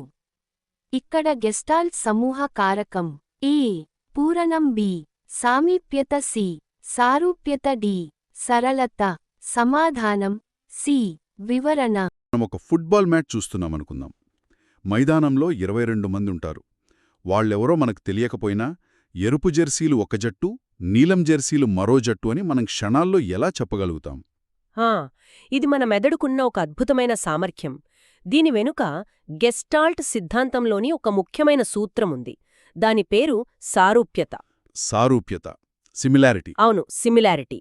అంటే ఒకే రకంగా కనిపించే వస్తువులను, అంటే ఒకే రంగు, ఆకారం లేదా స్వభావమున్న వాటిని మన మెదడు దానంతటదే ఒక సమూహంగా గుర్తిస్తుంది. అంటే మనం కావాలని చేసేది కాదు? కాదు కాదు, ఇది మనం స్పృహతో చేసే పని కాదు. మన చుట్టూ ఉన్న ఈ సంక్లిష్టమైన ప్రపంచాన్ని అర్థం చేసుకోవడానికి మన మెదడు ఉపయోగించే ఒక షార్ట్కట్ అనమాట. ఒక రకమైన ఆటోమేటిక్ ఫైలింగ్ సిస్టమ్ లాంటిది. ఒకేలా ఉన్నవన్నీ ఒక ఫోల్డర్లోకి వెళ్ళిపోతాయి. ఎగ్జాక్ట్లీ. ఇది కేవలం మనం చూసేవాటికే పరిమితమా, లేక మన ఆలోచనలను కూడా ప్రభావితం చేస్తుందా? అన్ని విధాలుగా ప్రభావితం చేస్తుంది. మార్కెటింగ్లో దీన్ని బాగా వాడతారు. ఒక బ్రాండ్కు చెందిన ఉత్పత్తులన్నీ ఒకే రకమైన ప్యాకేజింగ్తో ఎందుకుంటాయుంటే, వినియోగదారుడి మెదడు వాటన్నింటినీ వెంటనే ఒకే సమూహంగా గుర్తించాలని. నిజమే. అంతెందుకు, కొన్నిసార్లు మనం తెలియకుండానే ఒకే రకమైన అభిప్రాయాలున్నవాళ్లని ఒక గ్రూపుగా, వేరే అభిప్రాయాలు ఉన్నవాళ్లని మరో గ్రూపుగా చూస్తాం. దీని వెనుక కూడా ఈ సారూప్యతా సూత్రం పనిచేస్తుంది. ప్రశ్న 17. తరగతి గది అభ్యాసంలో ఇమిడి ఉన్న అభ్యాస రంగాలు. ఏ. సంజ్ఞానాత్మక. బి. భావావేశ. సి. చలనాత్మక. ఏ. బి మరియు సి మాత్రమే. బి. ఏ మరియు బి మాత్రమే. సి. అ మరియు సి మాత్రమే. డి. ఏ. బి మరియు సి. సమాధానం డి. వివరణ. ఈరోజు మనం ఈ లెర్నింగ్ ప్రాసెస్లో ఉండే 3 ముఖ్యమైన పిల్లర్స్ గురించి తెలుసుకుందాం. సరే, మరింక డీప్గా వెళ్ళిపోదామా?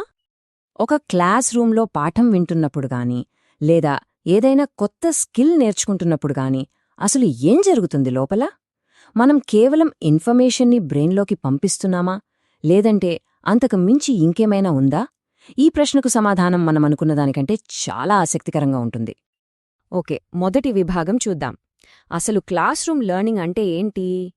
నిజమైన లెర్నింగ్ అంటే జస్ట్ ఏదో ఒక్క విషయం కాదు, అది కొన్ని ముఖ్యమైన అంశాల కలయిక.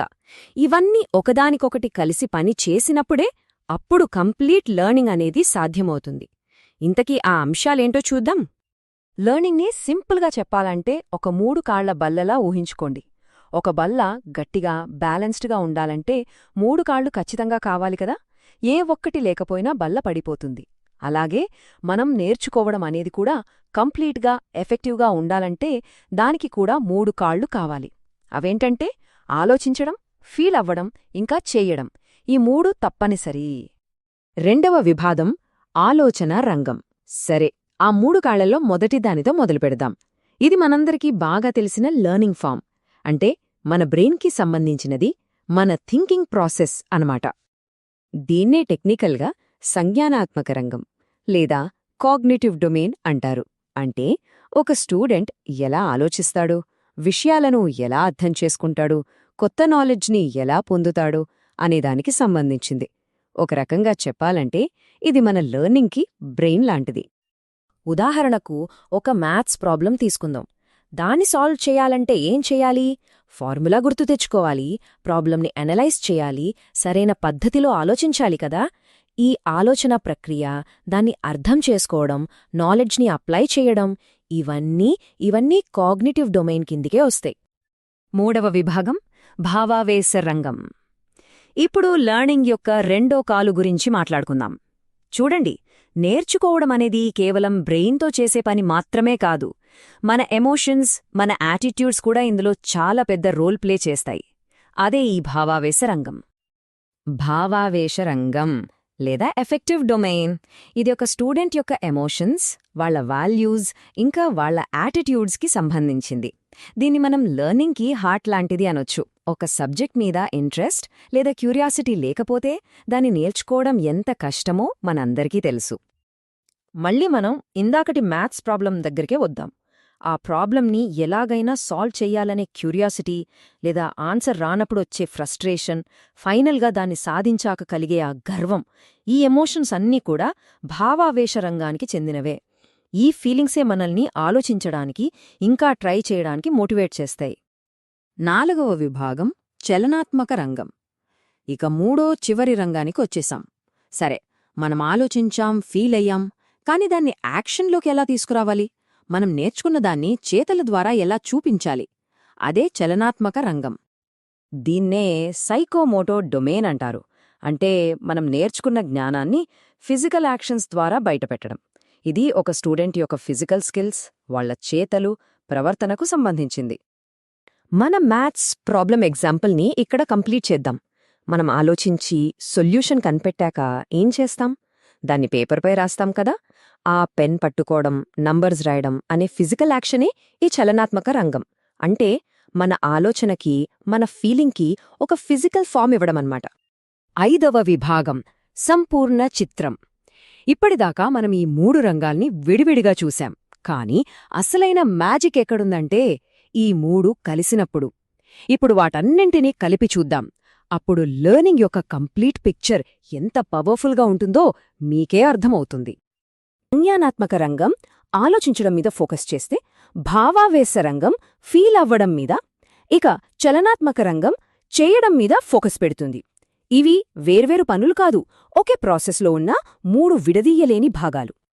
సో మనమిక్కడ అర్థం చేసుకోవాల్సిన మెయిన్ పాయింట్ ఏంటంటే, ఎఫెక్టివ్ టీచింగ్ లేదా లెర్నింగ్ జరగాలంటే ఈ 3 రంగాలని విడివిడిగా చూడకూడదు. వాటన్నింటినీ కలిపి డెవలప్ చెయ్యాలి. అప్పుడు మాత్రమే ఒక సంపూర్ణ అభివృద్ధి అనేది సాధ్యమవుతుంది. సో మనం స్టార్టింగ్లో అనుకున్న ఆ 3 కాళ్ల బల్ల దగ్గరికి మళ్ళీ వద్దాం.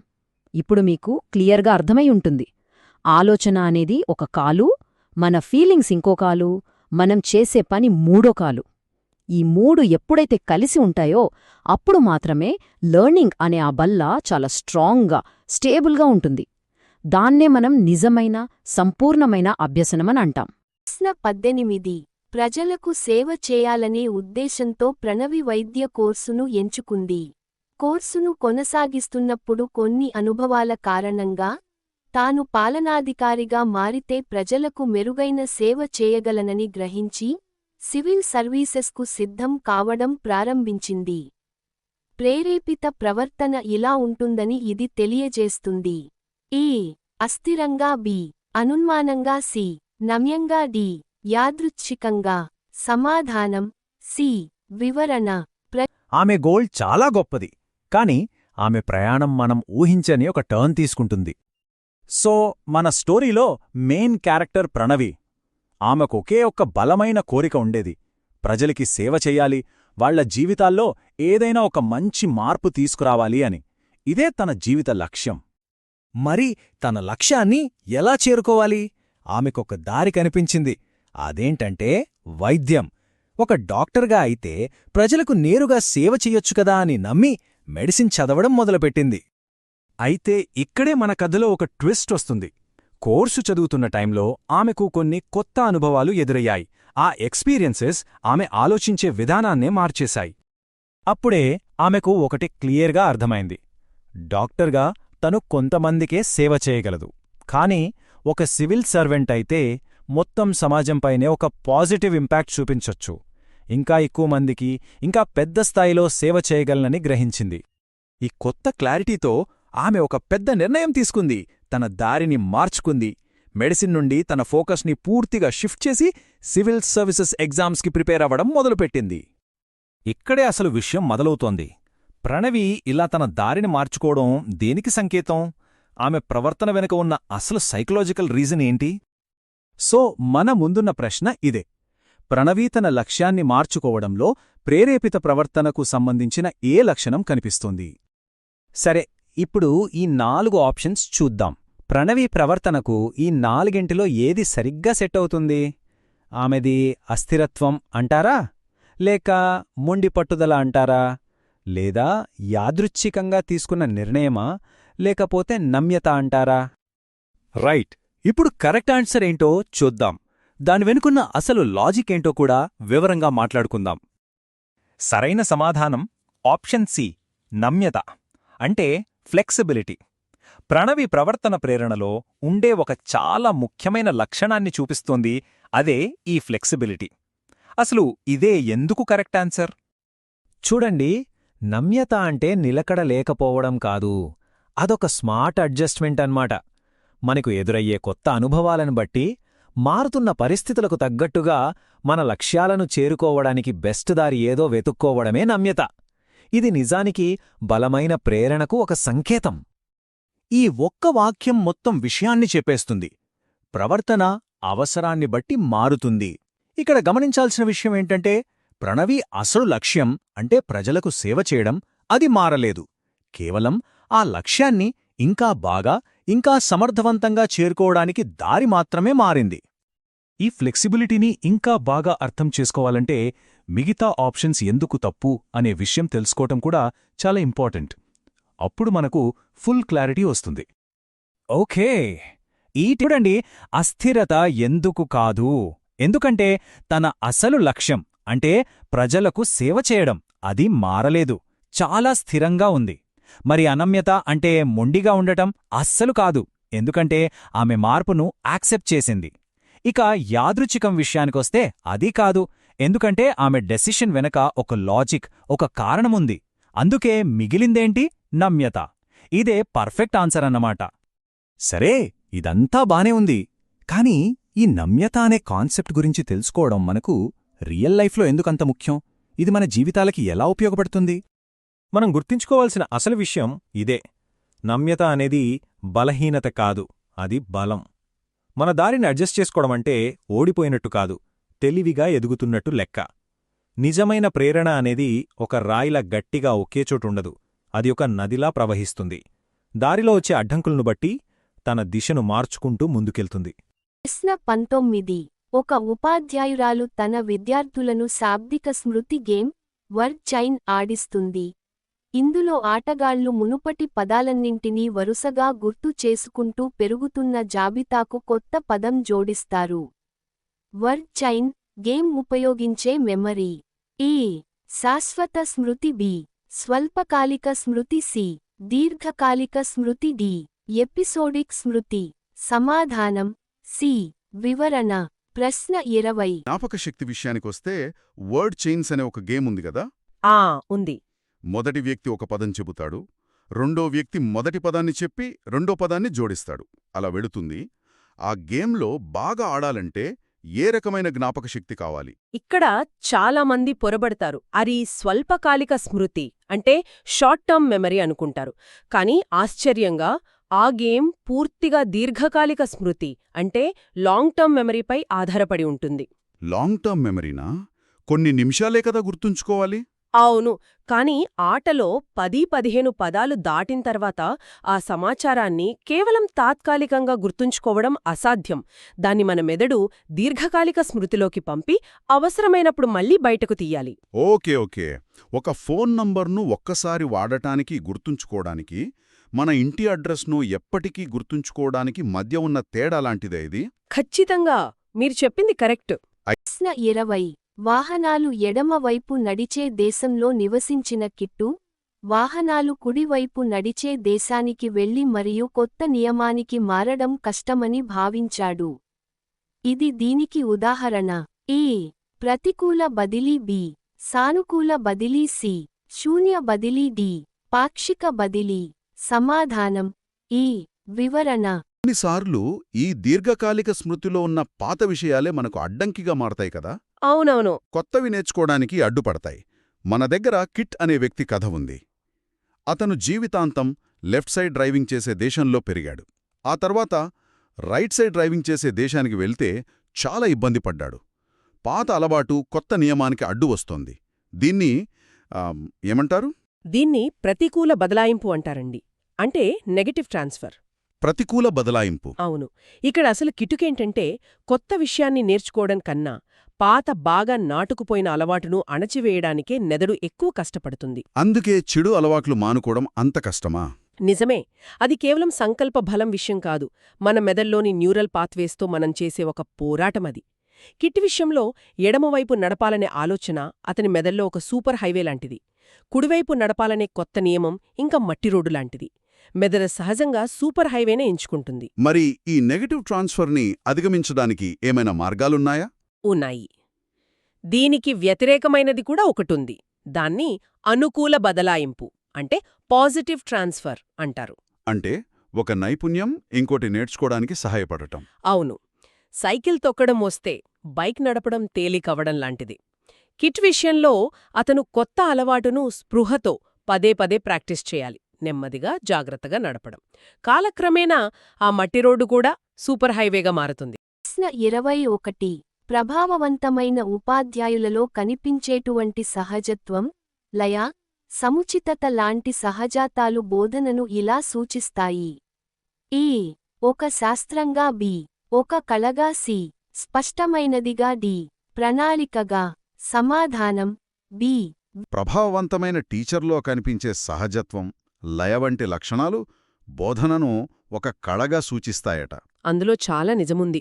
ఎందుకంటే బోధన అంటే కేవలం సమాచారాన్ని ఇవ్వడం కాదు, విద్యార్థులతో ఒక బంధం ఏర్పరచుకోవడం, కష్టమైన విషయాన్ని కూడా ఒక కథలా చెప్పడం, ఇవన్నీ ఒక కళాకారుడి లక్షణాలు. ఒకే పాఠాన్ని ఇద్దరు టీచర్లు చెబితే ఒకరి క్లాస్ ఆసక్తిగా, ఇంకొకరి క్లాస్ బోర్ కొట్టడానికి కారణం ఇదేనా? అదే, ఇద్దరి దగ్గర ఒకే సమాచారం ఉన్నా దాన్ని ప్రదర్శించే విధానంలోనే ఆ కళ ఉంది.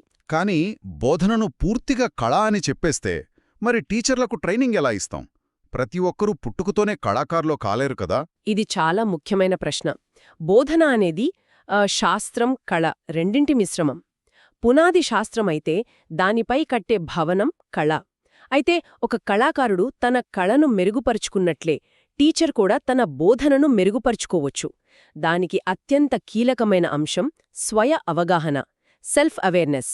స్వయ అవగాహన అంటే తమను తాము అర్థం చేసుకోవడం. ఇది ఒక టీచర్కి ఎలా సహాయపడుతుంది? స్వయ అవగాహన అంటే తన బలాలు, బలహీనతలు తెలుసుకోవడం. ఉదాహరణకు, నేను పాఠం బాగా వివరిస్తాను, కానీ స్టూడెంట్స్తో కనెక్ట్ అవ్వలేకపోతున్నాను అని గుర్తించడం. లేదా నాకు సబ్జెక్ట్ బాగా వచ్చు, కానీ క్లాస్ని కంట్రోల్ చేయడంలో ఇబ్బంది పడుతున్నాను అని నిజాయితీగా ఒప్పుకోవడం. ఈ అవగాహనే మెరుగుపడటానికి మొదటి మెట్టు. ప్రశ్న 22. మెరుగైన ఉపాధ్యాయుడిగా మారడానికి ఉపాధ్యాయుడు ఏ రంగాలలో శ్రమించాలి? ఏ. స్వీయ అవగాహనను పెంపొందించుకోవడం. బి. స్వీయ అంచనా మరియు మూల్యాంకనం. సి. కుంటనాన్ని ఎదుర్కోవడం. డి. ప్రణాళికాబద్ధత. సమాధానం ఈ. వివరణ. తాము అర్థం చేసుకుని బోధనా పద్ధతులను మెరుగుపరుచుకోవాలి. పద్ధతుల విషయానికొస్తే విచారణ ఆధారిత విధానం అంటే ఎన్క్వైరీ బేస్డ్ లెర్నింగ్ అనే పదం బాగా వినిపిస్తోంది. ఈ పద్ధతిలో మొదటి స్టెప్ ఏమిటి? ఈ విధానంలో ప్రశ్నేంటంటే, ఒక టీచర్ ఇంకా బెటర్గా అవ్వాలంటే ఏ ఒక్క ఏరియా మీద వాళ్ళని ప్రోత్సహించాలి? ఒక క్షణం ఆలోచించండి. ఈ ప్రశ్న ప్రత్యేకంగా టీచర్ల గురించి ఉన్నా దీని సమాధానం మాత్రం మనందరికీ వర్తిస్తుంది. జవాబు స్వీయ అవగాహన అంటే సెల్ఫ్ అవేర్నెస్. వినడానికి చాలా సింపుల్గా అనిపిస్తుంది కదా, కానీ ఈ ఒక్క పదంలోనే మన ప్రొఫెషనల్ సక్సెస్కి సంబంధించిన అసలైన సీక్రెట్ దాగి ఉంది. ఈరోజు మనం దాని గురించే వివరంగా తెలుసుకోబోతున్నాం. అయితే ఈ స్వీయ అవగాహనని ఎందుకొక పునాది నైపుణ్యమంటున్నాం? ఎందుకంటే మిగిలిన అన్ని స్కిల్స్కి ఇదే బేస్. అది ఎలాగో ఇప్పుడు చూద్దాం. చూడండి, ఇక్కడొక విషయం మనం క్లియర్గా అర్థం చేసుకోవాలి. కమ్యూనికేషన్ స్కిల్స్, టైం మేనేజ్మెంట్ ఇలాంటివి ముఖ్యం కాదని కాదు, అవన్నీ చాలా అవసరం. కానీ ఆ నైపుణ్యాలన్నీ నిలబడాలంటే స్వీయ అవగాహన అనే ఒక స్ట్రాంగ్ ఫౌండేషన్ ఉండాలి. అది ఏ ప్రొఫెషన్ అయినా సరే సక్సెస్కి ఇదే మూలసూత్రం. మనం ఇంతసేపు స్వీయ అవగాహన అంటున్నాం కదా, ఇంతకీ దాని అసలు అర్థమేంటి? ప్రాక్టికల్గా అది ఎలా ఉంటుందో ఇప్పుడు చూద్దాం. మన సోర్స్ మెటీరియల్ దీన్ని చాలా స్పష్టంగా చెప్పింది. సింపుల్గా చెప్పాలంటే మన గురించి మనకు అద్దంలో చూసుకున్నంత క్లియర్గా తెలియడం. ఉదాహరణకి, నేను స్టూడెంట్స్తో చాలా బాగా కనెక్ట్ అవుతాను, కానీ క్లాస్ రూమ్ మేనేజ్మెంట్లో కొంచెం వీక్గా ఉన్నాను అని నిజాయితీగా ఒప్పుకోవడమే స్వీయ అవగాహన. మన బలాలేంటి, మన బలహీనతలేంటి, మన లక్ష్యాలేంటి అనే క్లారిటీ ఉండటమే ఇది. దీన్ని ఇంకాస్త సింపుల్గా చూద్దాం. స్వీయ అవగాహనలో ముఖ్యంగా ఈ 4 భాగాలుంటాయి. మన బలాలేంటి, మన బలహీనతలు ఎక్కడున్నాయి, మన దగ్గరున్న స్పెషల్ స్కిల్స్ ఏంటి, ఇంకా ఫ్యూచర్లో మనం ఎక్కడికి వెళ్లాలనుకుంటున్నాం, ఎలా డెవలప్ అవ్వాలనుకుంటున్నాం. ఈ 4 ప్రశ్నలకు నిజాయితీగా జవాబు తెలుసుకోవడమే స్వీయ అవగాహన. ఓకే, స్వీయ అవగాహన అంటే ఏంటో మనకు అర్థమైంది. కానీ ఒక టీచర్కి క్లాస్ రూంలో ఇది నిజంగా ఎలా ఉపయోగపడుతుంది, దాని ఇంపాక్ట్ ఎలా ఉంటుందో ఇప్పుడు చూద్దాం. ఇదొక చైన్ రియాక్షన్ లాంటిది. అంతా స్వీయ అవగాహనతోనే మొదలవుతుంది. ఒక టీచర్కి తన బలాలు, బలహీనతలు తెలిసినప్పుడు వాళ్ళు తమ టీచింగ్ మెథడ్స్ని ఇంప్రూవ్ చేసుకోగలుగుతారు. దాని ఫైనల్ రిజల్ట్ ఏంటి? స్టూడెంట్స్ అవసరాలకు పర్ఫెక్ట్గా సూట్ అయ్యే ఒక అద్భుతమైన లెర్నింగ్ ఎక్స్పీరియన్స్ ఇవ్వగలగడం. సో ఇక్కడ అసలు పాయింట్ ఏంటంటే, టీచర్ ఇంటర్నల్ వరల్డ్ అంటే వాళ్ల సెల్ఫ్ అవేర్నెస్, వాళ్ల ఎక్స్టర్నల్ వరల్డ్ని అంటే క్లాస్ రూమ్ని నేరుగా ప్రభావితం చేస్తుంది. బెస్ట్ టీచర్స్ ఎప్పుడూ తమ స్టూడెంట్స్ అవసరాలకు తగ్గట్టు తమను తాము మార్చుకోగలరు. అదే వాళ్ల గొప్పతనానికి గుర్తు. ఇక మనం చివరిగా చాలా ముఖ్యమైన భాగానికి వచ్చేశాం. మిగతా అన్నింటికంటే ఈ స్వీయ అవగాహన ఎందుకంత ముఖ్యమో ఇప్పుడు మనం చాలా క్లియర్గా చూద్దాం. ఈ టేబుల్ మొత్తం విషయాన్ని ఒక్క చూపులో మనకు చూపిస్తోంది. చూడండి, పునాదిలో స్వీయ అవగాహన ఉంది. అంటే ఫస్ట్ మన గురించి మనం తెలుసుకోవాలి. ఆ తరువాతే మనల్ని మనం సరిగ్గా అంచనా వేసుకోగలుగుతాం, మన పనిని మూల్యాంకనం చేసుకోగలుగుతాం, ఇంకా మనకు ఎదురయ్యే ఫ్రస్ట్రేషన్స్ని, ఛాలెంజెస్ని ధైర్యంగా ఎదుర్కోగలుగుతాం. పునాది లేకుండా ఇల్లు కట్టలేం కదా, ఇది కూడా అచ్చం అలాగే. ఒకవేళ ఈ మొత్తం విశ్లేషణ నుండి ఒక్క విషయం గుర్తుంచుకోవాలి అనుకుంటే అది ఇదే: స్వీయ అవగాహన పెంపొందించుకోవడం అన్నింటికంటే పునాది. 23 విచారణ ఆధారిత విధానంలో మొదటి సోపానాన్ని గుర్తించండి. ఏ. అనుపానం బి. పరిశోధన సి. భావనీకరణ డి. ముగింపు. సమాధానం బి. వివరణ. విచారణ ఆధారిత విధానం అంటే ఎన్క్వైరీ బేస్డ్ లెర్నింగ్ అనే పదం బాగా వినిపిస్తోంది. ఈ పద్ధతిలో మొదటి స్టెప్ ఏమిటి? ఈ విధానంలో మొదటి సోపానం ఎప్పుడూ పరిశోధన, ఇన్వెస్టిగేషన్. ఇన్వెస్టిగేషన్ అంటే ఉపాధ్యాయుడు ముందు థియరీ చెప్పడా? చెప్పరు. సాంప్రదాయ పద్ధతికి ఇది పూర్తి విరుద్ధం. ఇక్కడ విద్యార్థులే ముందు ఒక ప్రశ్నతో మొదలు పెడతారు. ఉదాహరణకు, ఆకులు ఎందుకు ఆకుపచ్చగా ఉంటాయి అని. ఆ తర్వాత దాని గురించి వాళ్లే పరిశోధన చేస్తారు. ఈ ప్రక్రియలో వారే సమాధానాన్ని కనుగొంటారు. దీనివల్ల విషయం బాగా గుర్తుండటమే కాకుండా వారిలో పరిశోధనా దృక్పథం పెరుగుతుంది. అద్భుతం. ఇది విద్యార్థిని ఒక ప్యాసివ్ లిజనర్ నుండి యాక్టివ్ ఎక్స్ప్లోరర్గా మారుస్తుంది. ప్రశ్న 24 సమ్మిళిత మరియు సమగ్ర విధానాలకు సంబంధించి సరైన ప్రకటనను గుర్తించండి. ఏ. సమ్మిళిత విధానం విద్యార్థుల భాగస్వామ్యాన్ని పెంపొందించడానికి వ్యవస్థలో మార్పులను నొక్కి చెబుతుంది. అయితే సమైక్య విధానం పిల్లలు వ్యవస్థకు సర్దుబాటు చేసుకోవడంపై దృష్టి పెడుతుంది. బి. సమైక్య విధానం విద్యార్థుల భాగస్వామ్యాన్ని పెంపొందించడానికి వ్యవస్థలోని మార్పులను నొక్కి చెబుతుంది. అయితే సమ్మిళిత విధానం పిల్లలు వ్యవస్థకు సర్దుబాటు చేసుకోవడంపై దృష్టి పెడుతుంది. సి. సమ్మిళిత మరియు సమైక్య విధానం రెండూ ఒకటే. డి. సమైక్య విధానం కంటే సమ్మిళిత విధానం పరిధి తక్కువ. సమాధానం బి. వివరణ. అందర్నీ కలుపుకొని పోయే విద్య. సమ్మళిత విధానం అంటే ఇంటిగ్రేటెడ్. సమైక్య విధానం అంటే ఇంక్లూజివ్. ఈ రెండింటి మధ్య చాలా ముఖ్యమైన తేడా ఉందట. అవును, ఈ తేడాను అర్థం చేసుకోవడం చాలా చాలా ముఖ్యం. ఎందుకంటే ఇది విద్యావ్యవస్థ యొక్క ఫిలసాఫీని నిర్దేశిస్తుంది.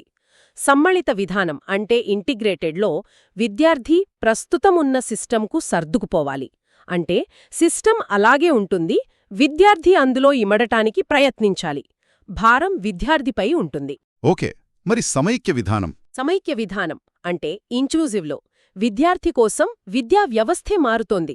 అన్ని రకాల విద్యార్థులను చేర్చుకోవడానికి వీలుగా స్కూల్ వాతావరణంలో, బోధనా పద్ధతులలో, సౌకర్యాలలో మార్పులు చేస్తారు. ఓ, ఇది చాలా పెద్ద తేడా. మొదటి దాంట్లో మనం విద్యార్థిని సమస్యగా చూస్తున్నాం. రెండో దాంట్లో వ్యవస్థలోనే సర్దుబాటు అవసరముందని అంగీకరిస్తున్నాం. ఆలోచన విధానంలోనే మార్పు ఇది. ఖచ్చితంగా. క్లుప్తంగా చెప్పాలంటే, సమ్మళితలో పిల్లవాడు సిస్టంలోకి ఫిట్ అవ్వాలి, సమైక్యలో సిస్టమే పిల్లవాడి ఎవరో ఒకరు ఎత్తుకెళ్లాలని ఆశించడం సమ్మళిత విధానం. ప్రశ్న 25 ఉచిత మరియు నిర్బంధ విద్యకు పిల్లల హక్కు చట్టం 2009లోని ఈ విభాగం తల్లిదండ్రులు, సంరక్షకులు తమ పిల్లలను పొరుగు పాఠశాలలో ఎలిమెంటరీ విద్యలో చేర్చాలనే విధిని పేర్కొంటుంది. ఈ 8 బి 9 సి 11 డి 10 సమాధానం డి వివరణ. ఉచిత మరియు నిర్బంధ విద్యా హక్కు చట్టం 2009 గురించి ప్రస్తావించారు. అందులో సెక్షన్ 10 తల్లిదండ్రులకు ప్రత్యేకంగా ఏం బాధ్యత పెడుతోంది? ఇది చాలా కీలకమైన పాయింట్. ఎందుకంటే విద్య అనేది కేవలం ప్రభుత్వం లేదా కేవలం పాఠశాల బాధ్యత మాత్రమే కాదు. సరిగ్గా అదే. సమాజంలోని ప్రతి ఒక్కరి పాత్ర ఉంటుందిందులో. ఆ ఆలోచనతోనే సెక్షన్ 10ని రూపొందించారు. చాలా స్పష్టంగా చెప్తుంది, 6 నుంచి 14 ఏళ్లలోపున్న ప్రతి బిడ్డను దగ్గర్లోని బడిలో చేర్పించడం. అంతేకాదు, ప్రాథమిక విద్య పూర్తయ్యే వరకు బడికి పంపించడం తల్లిదండ్రుల లేదా సంరక్షకుల ప్రాథమిక విధి. ఓ, అంటే ఇది పిల్లల హక్కు మాత్రమే కాదు. ఆ హక్కును నెరవేర్చాల్సిన బాధ్యత తల్లిదండ్రులపై కూడా ఉందని చట్టం నొక్కి చెప్తోందన్నమాట. అంటే హక్కును ఆచరణలో పెట్టడానికి బాధ్యతను కూడా జతచేశారన్నమాట. ప్రశ్న 26. నిరంతర సమగ్ర మూల్యాంకనంలో ఈ కింది రంగాలలో ఒకటికో కరిక్యులర్ రంగాల పరిధిలోకి రాదు. ఏ. జీవన నైపుణ్యాలు. బి. వైఖరులు. సి. సమాచార సాంకేతికత. డి. సామాజిక విలువలు. సమాధానం సి. వివరణ. వాళ్ల పురోగతిని ఎలా అంచనా వేస్తారు? కేవలం మార్కుల ఆధారంగానా? ఇక్కడే నిరంతర సమగ్ర మూల్యాంకనం అంటే సిసిఈ గురించి మనం మాట్లాడుకోవాలి. ఈ సోర్సెస్లో కోస్కొలాస్టిక్ రంగాల గురించి ఒక ప్రశ్న ఉంది. ఇచ్చిన ఆప్షన్స్లో ఏది కోస్కొలాస్టిక్ కిందకి రాదు అని అడిగారు. అవును, ఈ పదాన్ని కాస్త విడమర్చి చూద్దాం. స్కొలాస్టిక్ అంటే సబ్జెక్టులకు, పాఠ్యాంశాలకు సంబంధించింది. లెక్కలు, సైన్స్, సోషల్ లాంటివి. కోస్కొలాస్టిక్ టెక్నికల్ స్కిల్. కానీ భవిష్యత్తులో డిజిటల్ కాంపిటెన్సీని కూడా ఒక కోస్కొలాస్టిక్ అంశంగా చూడాల్సిన అవసరం రావచ్చు. అర్థమైంది. ప్రస్తుతానికి విభజన ఉద్దేశ్యం విద్యార్థి మార్కులతో పాటు వారి వ్యక్తిత్వం మీద కూడా టీచర్లు దృష్టి పెట్టాలనేది. సరిగ్గా అదే. 27. ఉపాధ్యాయులు తన వద్ద అందుబాటులో ఉన్న మొత్తం కేటాయించిన సమయాన్ని దృష్టిలో ఉంచుకుని అభ్యాసకుల వాస్తవ అభ్యాస సమయాన్ని ప్రణాళిక వేసుకోవాలని సూచించే సమయం. ఏ. అందుబాటులో ఉన్న సమయం. బి. కేటాయించిన సమయం. సి. విద్యావిషయక అభ్యాస సమయం. డి. పరివర్తన సమయం. సమాధానం సి.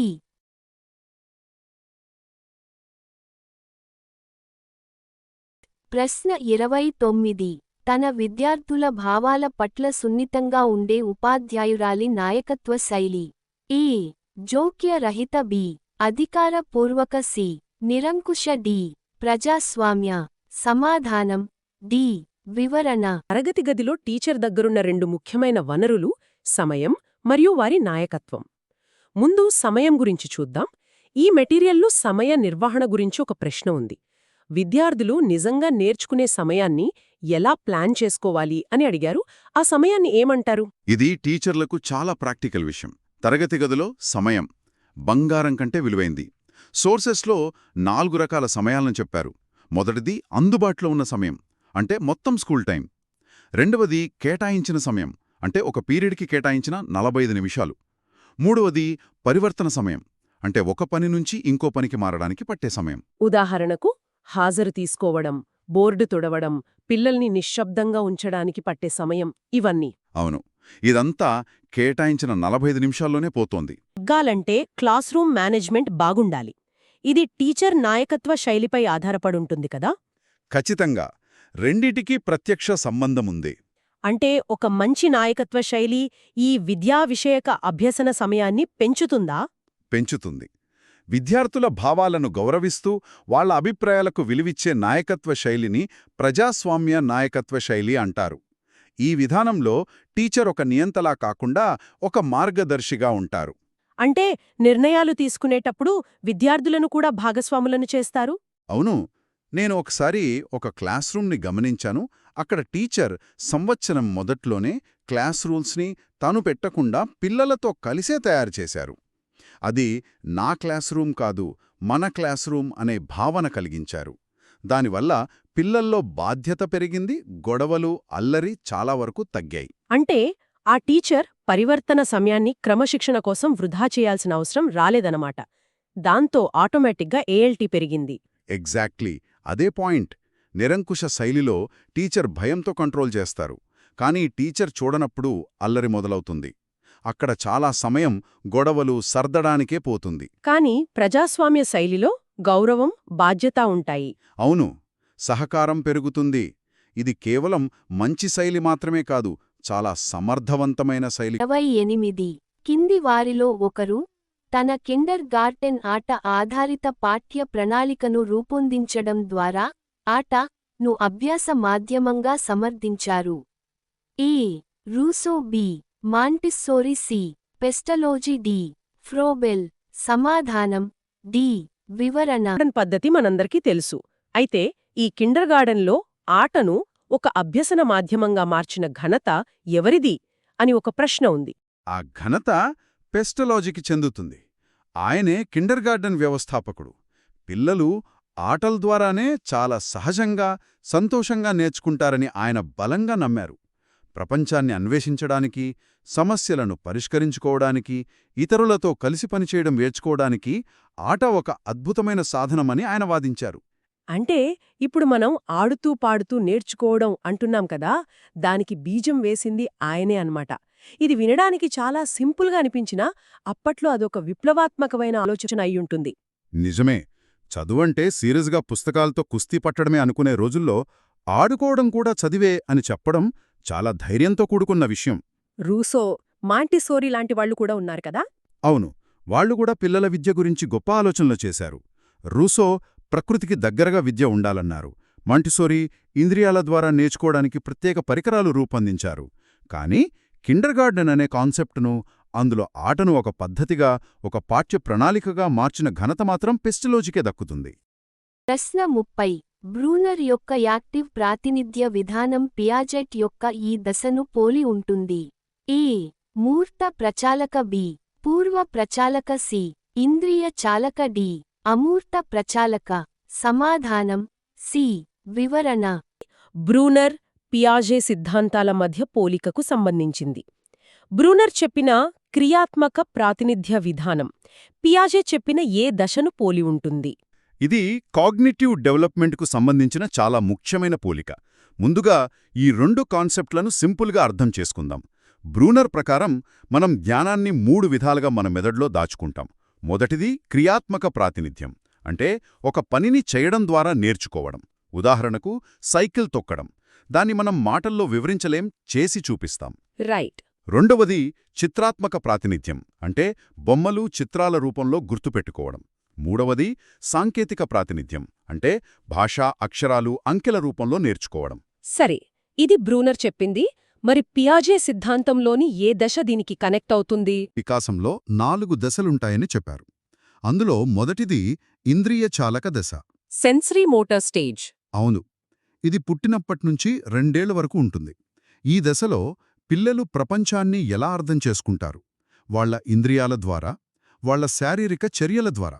అంటే పట్టుకోవడం, నోట్లో పెట్టుకోవడం లాంటివి. సరిగ్గావే. ఇప్పుడు ఈ రెండింటినీ పక్కపక్కన పెట్టి చూడండి. బ్రూనర్ చెప్పిన క్రియాత్మక ప్రాతినిధ్యం, అంటే చేయడం ద్వారా నేర్చుకోవడం.